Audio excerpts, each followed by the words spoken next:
can't tell you exactly how I arrived at this bank and shoal of time. I have to go way back.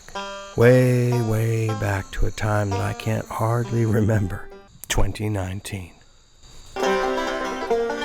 By 2019, over 70% of all wildlife on the planet had disappeared.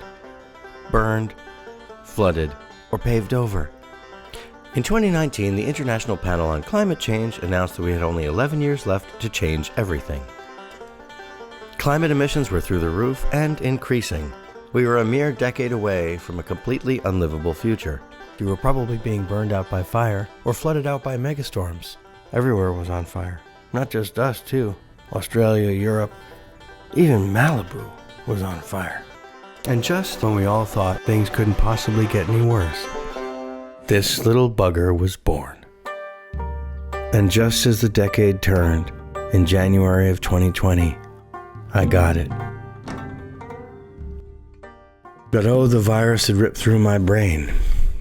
It mixed and matched synapses in ways that didn't seem to go together. I had brain fog. The next word struggling from thought to lips, stuck inside, stuttering.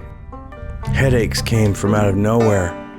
Long COVID has left thousands with a laundry list of sometimes debilitating symptoms. Neurological attacks where I could not stop blinking. The blinking lights, the sirens, the incessant prefrontal strobe of doom scrolling made it all so much worse.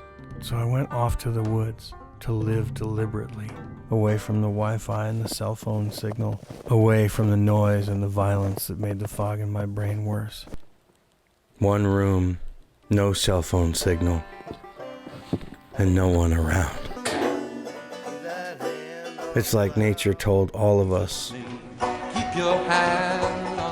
all of humanity, go to your room and think about what you've done.